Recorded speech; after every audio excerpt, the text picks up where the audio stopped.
हा नंदी जरा भग्नावशेष झालेला हम्म, त्याच्यामुळे एक परत काढून दुसरा त्याला स्थापन. बरोबर आहे. चांदणी नदी नाही चांदणी नदी जाते ही चांदणी नदी. हे काय आहे सर? ही विरगळच्या साईडला जे सर्पाचं एक शिलालेख असतो काय हा हा हा तो आहे आणि तो ज्या काळात लिहिला गेला त्याचं इथं लेख पण दिसतोय आपल्याला. बरोबर पण तो आता अस्पष्ट आहे सध्या. आणि विरगळ आहे ती विरगळ खालून वाचायची असते कारण इथं पहिल्यांदा युद्ध झालेला युद्धाचं प्रसंग दाखवलेला असतो. ते युद्धात जो धारा तेथे पडलेला वीर असतो त्याची त्या अप्सरा त्यांना स्वर्गात घेऊन जाताना इथं दाखवलेले असतात. आणि ते परत या कलशाची किंवा ह्या लिंगाची शेवटची पूजा इथं केलेली दिसते. आणि हे परत तो कलशाला किंवा तो कैलासाला प्राप्त झालेला दिसतो. बरोबर. इकडलं काय आहे? असंच ही आहे पण विरगळच आहे. ही दुसरी पूजा विरगळ आहे. करतानाची. ते ही खाली बघणं झालेली आहे हा. पण इथं दिसतंय अप्सरा ही खाली असेल काहीतरी म्हणजे बरोबर आहे, युद्धाचं. अगोदरच्या काळात. आणि ते इकडल्या साईडला काय आहे? ही सगळ्यात पहिला हा नंदी आहे. याचं तोंड फुटलेलं आहे. मुघलांच्या जास्त करून आक्रमण या साईडला जास्त होत होते आणि त्याच टायमात हे भग्नावशेष झालेले सगळे तुटलेले तोडफोड जास्त प्रमाणात झालेली आहे त्यावेळेस. बरोबर आहे.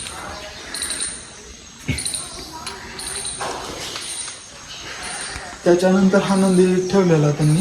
हा. त्याच्यानंतर तो तो आता नवीन आहे तो. नदी चांदणी नदीची उपनदी आहे. वालवड मित्रांनो हे.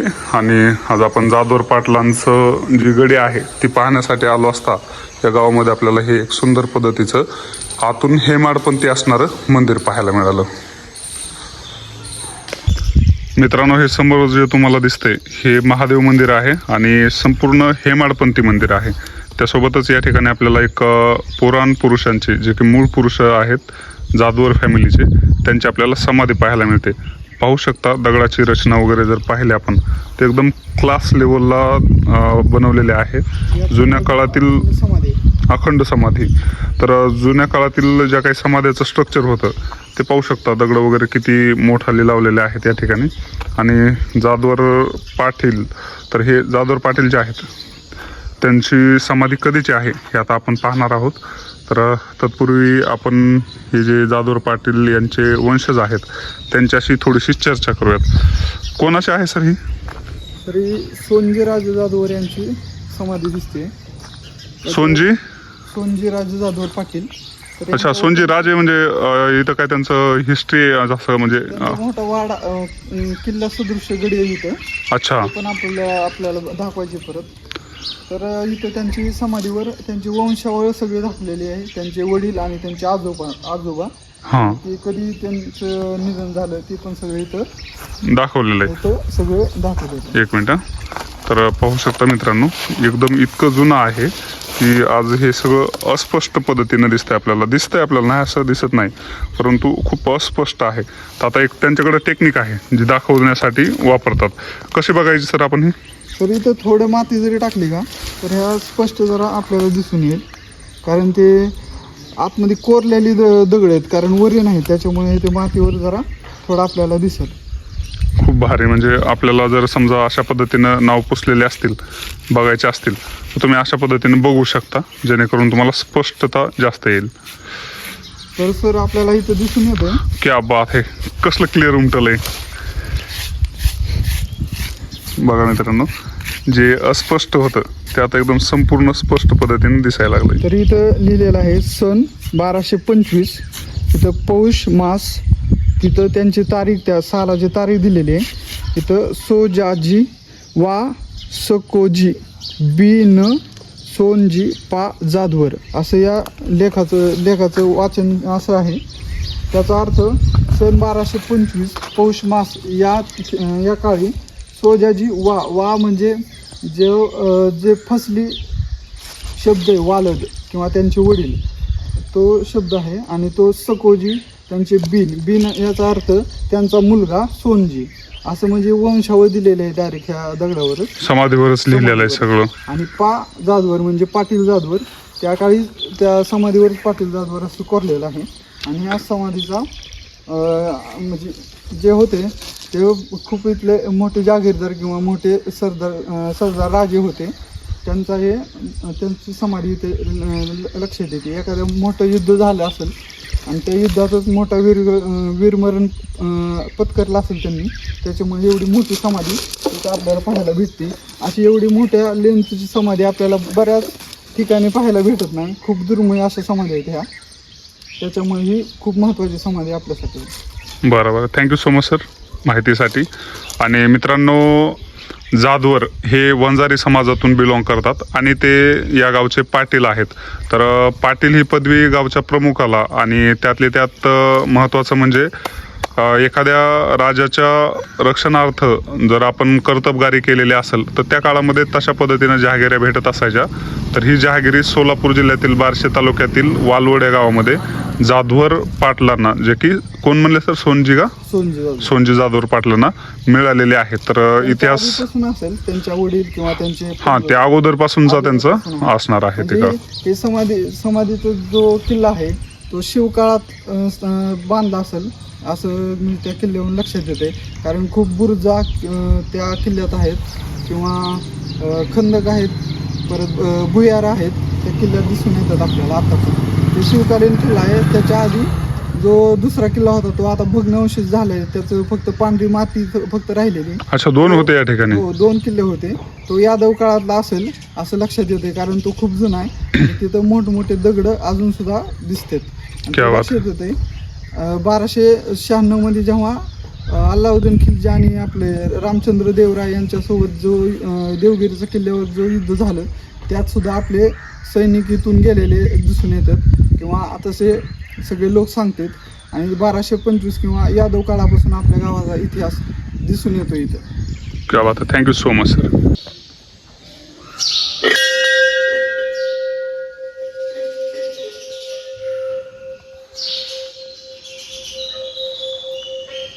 हे तांब्याचं लावलंय ते नंतर लावलंय का? हा, सगळे तांब्याचं नंतर लावले.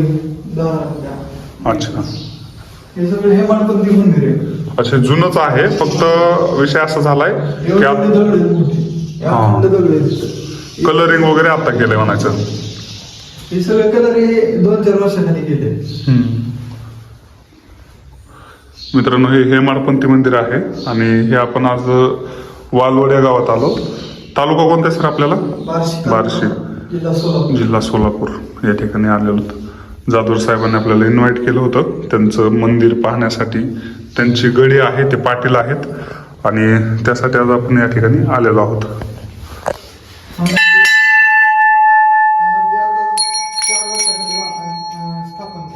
याच्या आधीचा जो नंदी तो महागावर ठेवलेला आहे ना, भग्नावशेष म्हणजे जरा त्याचं तोंड तुटलेलं आहे. हा, स्वच्छता केली वाटतं, सर्व ओलं झालंय. गाभाऱ्यावर गणपती श्रेष्ठांची आपल्याला मूर्ती पाहायला मिळते. सुरुवातीला जाताना असता खाली, त्याच्यानंतर शिवलिंग आहे, अखंड शिवलिंग आहे आणि पाण्याची धार चालूच आहे सगळी, कंटिन्यू असते इथं. चला, आम्हाला लावा भस्म तुम्ही. लावू ते थोडं लावू साहेब बोट. नाही, असं 3 बोट एकदम असं दिसलं पाहिजे मला महादेवाचा भक्त आहे म्हणून, असं नाही का, म्हणजे आपण आहे तर. Okay, thank you so much. Thank you sir, तुम्ही आम्हाला इन्व्हाइट केला आणि हा जो फोटो आहे तो खूप जुन्या म्हणजे आजोबांच्या टायमाच्या आधी एक इथं पुजारी म्हणून एक स्त्री होत्या, पण त्या आमच्या गावच्या नव्हत्या, श्रीकुणा होत्या. तर त्यांच्यासाठी त्यांचा फोटो परत लावलेला आहे, कारण त्या सगळ्या या मंदिराची देखभाल किंवा पूजा हे करत होत्या. अच्छा, आणि त्यांचं नाव मी काय माहित नाही आता सध्या मला, पण ते होते. चालते. हर हर महादेव.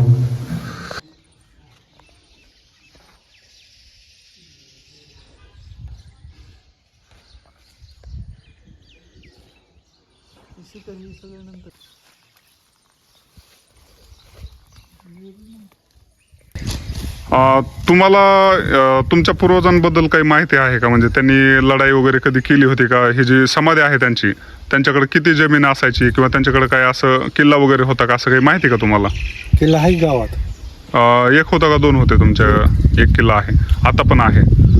बरोबर, चालतंय, धन्यवाद.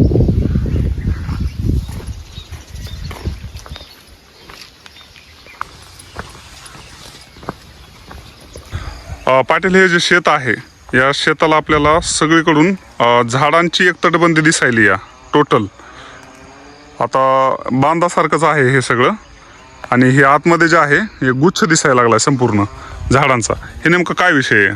ही आधी इथं मोठा किल्ला होता आणि किल्ल्याची तटबंदी अजून सुद्धा दिसते. मोठे मोठे बांध अजून तसेच आहेत आणि किल्ल्याला ज्या तटबंदीला पांढरी माती यूज करत होते आधीचे लोक, हे सगळे अख्ख्या गावात फक्त याच ठिकाणी फक्त ती पांढरी माती दिसून येते. आणि त्या जो मध्ये गुच्छ आहे तो झाडांचा, जास्त झाड आहेत त्या झाडात त्या आतमध्ये अजून सुद्धा मेन वाड्याचे अवशेष अजून आहेत. तिथं सदर विदर अजून दिसून येते. अच्छा, खाली ही जी माती आहे ही पांढरी माती संपूर्ण आणि संपूर्ण गावाला काळी माती आहे. म्हणजे ही जी गडी आहे त्या गडीच्या मातीच समजा हे शेतामध्ये रूपांतरण केलंय. तटबंदीची फक्त माती इथं परत पसरलेली आहे आणि हेच रान फक्त बाकीच्या रानापासून असं वरी आहे. आधीचे किल्ला ही जरा उंचावर असायचे. हा, खालचे रान खाली इथं, खाली जे शेत आहेत ते खाली इथं आणि हेच फक्त वरी आहे. बरोबर. तर मित्रांनो, ही तटबंदी आहे जी काही पांढऱ्या मातीचा किल्ला असायचा ज्याला आपण गडी म्हणतो, त्या गडीची तटबंदी. आणि पाहू शकता खालची जी माती आहे, माती तुम्हाला काळ्या कलरची माती दिसते. संपूर्ण शेती जी आहे काळ्या मातीची शेती आहे आणि हे खाली या असं आपण हे पाहिलं तर हे उंचावरचं ठिकाण आहे, ते खाली. आणि दगड खूप कमी प्रमाणात आहेत, म्हणजे नाहीतच, काळ्या मातीमध्ये दगडच नाहीत. हे जे 2-4 दगड दिसतात तेही ह्या भिंतीतलेच दगड आहेत. म्हणजे जी तटबंदी होती हे सगळे तुम्हाला दगड दिसायला लागलेत. तर अशा पद्धतीचा हा जाधवर पाटलांच्या गडीचा इतिहास आहे आणि खूप भारी. मित्रांनो, आपण ज्या स्पॉटला आलेलो आहोत तर ही जाधवर पाटलांची मुख्य गडीचं ठिकाण आहे. यादवकालीन जी गडी होती पांढऱ्या मातीमध्ये बांधलेली त्या ठिकाणी आपण आलेलो आहोत. सर, थोडंसं माहिती सांगा. हे त्यांचे मित्रांनो योगेश जाधवर पाटील जे आहेत हे त्यांचे वंशज आहेत, ते आपल्याला थोडीशी माहिती सांगतील. तर या आजूबाजूच्या तटबंदीमधली ही मुख्य बिल्डिंग किंवा मुख्य गडी आहे आणि या गडीचे अवशेष अजूनही इतर सदरा किंवा त्या जे गडीचे जो भिंत असतात त्या भिंतीचे अवशेष अजूनही इथं आहेत. आणि खूप म्हणजे यादवकालीन ही गडी असल्या कारणाने खूप भग्नावशेष झालेले आहेत. हा, सध्या फक्त आपल्याला खाली फक्त दगडच शिल्लक दिसायला लागले, तर बाकी माती पण संपूर्ण शेतामध्येच रूपांतरित झाली. आता हे दगड जे दिसतात तुम्हाला, एकदम आपण पाहिलं इकडल्या साईडनं जे आहे पूर्ण कंपाऊंडची पूर्ण लेअर आहे, पलीकडल्या साईडला बालाघाट डोंगर रांग आहे. पण सर, गडी इथं करण्यामागं काय उद्देश असेल त्या काळामध्ये? आता इथं कसा हा चोहीकडून इकडे निजाम प्रांत होता, म्हणजे हे सगळं चोहीकडून प्रांत बालाघाट डोंगर रांगाने व्यापलेला आहे. त्याच्यामुळे ही मेन अशी शाखा किंवा मेन इकडं पश्चिम महाराष्ट्राला किंवा जो वाचवण्यासाठी किंवा हे करण्यासाठी मेन इथं तटबंदी असायची. आणि इथून सैन्य बऱ्यापैकी ज्या ठिकाणी आता परंडा किल्ला झाला, इकडं खरडा किल्ला किंवा हे जवळजवळ आहेत सगळे, आणि यांच्यासाठी सैन्य पुरवण्याचं किंवा मोठ्या मोठ्या योजनेत किंवा एखाद्या युद्धात इथून सैन्य पुरवलं जायचं. त्याचे अवशेष अजूनही दिसतात तिथं. तर ही यादव काळातील गडी आहे का, मग म्हणजे यादवांच्या साम्राज्यातली गडी आहे का, निजामांच्या का मग आदिलशाहीमध्ये होती का मोगलशाहीत होती? यादव साम्राज्याची गडी आहे. कारण आपले सैनिक आमचे जे वंश आहेत ते यादव जे अलाउद्दीन खिलजीच्या टायमाला जो युद्ध झालं 1296चं, त्यावेळेस रामचंद्र देवराय यांच्याकडून आपण सैन्य लढलेले तिकडून आलेत. परत ते त्यांनी त्याच्या आधीपासून, म्हणजे जे वंजारी समाजाचा क्षत्रिय इतिहास म्हणतात तर त्याच्यामध्ये जाधवर पाटील, तुम्ही वंजारी आहात, तर तुमच्या 2 गड्या आहेत, ही यादवकालीन आहे आणि गावामध्ये जे भेटती शिवकालीन परत बांधली, शिवकालीन भेटती. म्हणजे ही गडीची पडझड झाल्याच्या नंतर तुम्ही त्या ठिकाणी बांधलेले आहे. तर मित्रांनो, सध्या आपल्याला इथं फक्त झाडांचं साम्राज्य पाहायला मिळतं. जे आता त्यांची सध्याची गडी आहे ती गावामध्ये आहे. हे तुम्हाला मुद्दामहून म्हणजे वंजारी समाज महाराष्ट्रामध्ये कधी आला आणि त्या क्षत्रिय समाज कसा आहे, त्यांनी कोणतं कर्तबगारी केलेली आहे, या गोष्टी दाखवण्यासाठी आपण आलेलो आहोत. तर वंजारी समाज एक क्षत्रिय लढाऊ जात आहे आणि पहिल्यापासूनच डॉमिनन्स ठेवलेला आहे हिस्ट्रीमध्ये वंजारी समाजानं. काही ठिकाणी लिखित ज्या पद्धतीने इतिहास प्रकाशित व्हायला पाहिजे होता त्या पद्धतीनं आलेला नाही. त्याच्यामुळे एक छोटासा प्रयत्न की वंजारी समाजाचा इतिहास आपल्या महाराष्ट्राला पण समजला पाहिजे, त्यांनी आपल्या स्वराज्यासाठी काय कामं केलेले आहेत हे समजलं पाहिजे, याच्यासाठीचा हा एक छोटासा प्रयत्न आहे.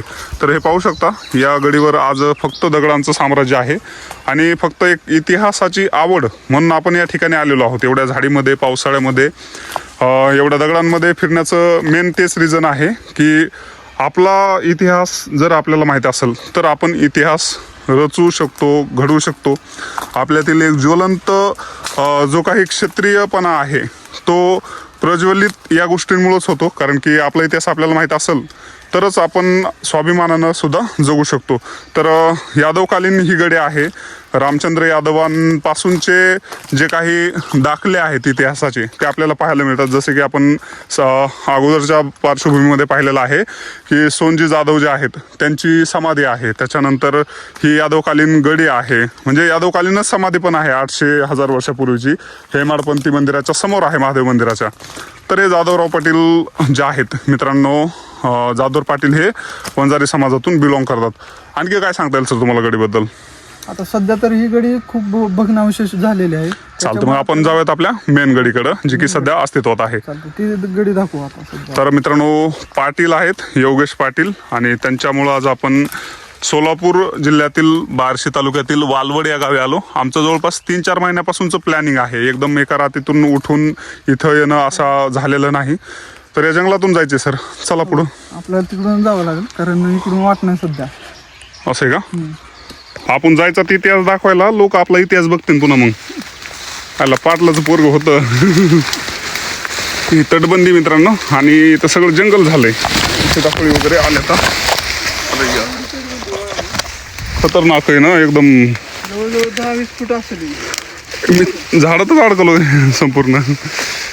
किल्ल्याच्या पुढं आम्ही मित्रांनो काय शोधायला लागला तर एक दगड आहे, तो शोधणं चालू आहे. पाटील मी अडकलो नाही तर.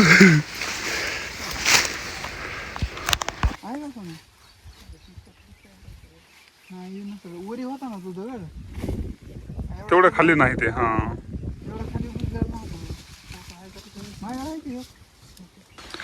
फायनली मित्रांनो आपल्याला ती जागा सापडली आहे ज्याच्यासाठी आम्ही पूर्ण आमचा एकदम खूप महत्त्वाचा अर्धा ते पाऊण तास घालवला आहे आम्ही जागा शोधण्यामध्ये.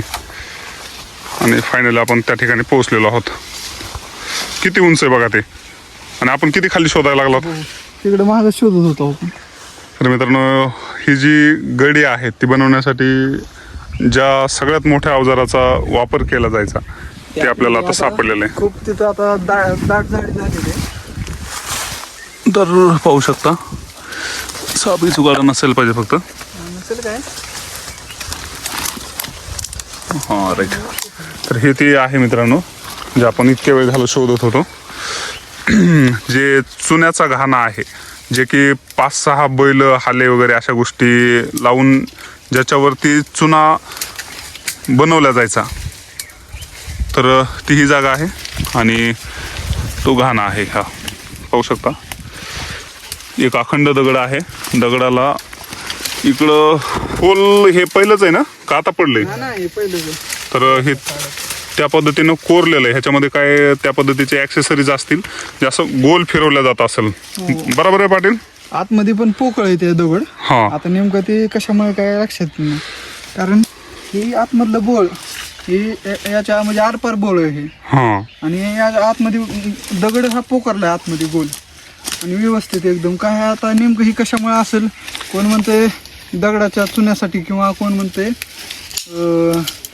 आपलं तेल नसतं का, तेलाचा घाणा. नाही नाही, तेलाचा घाणा मी पाहिलाय, ते असं नाही. असं तो लाकडी असतो आणि एवढा बारीक नसतो.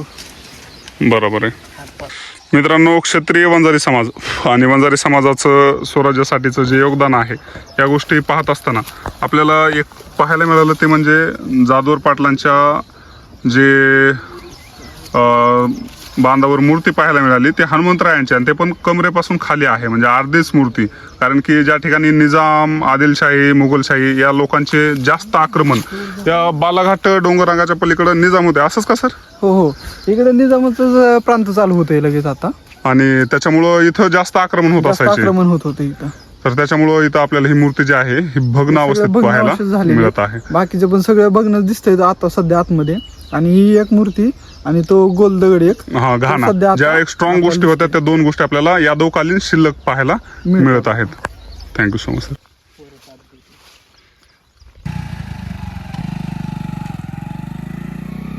आता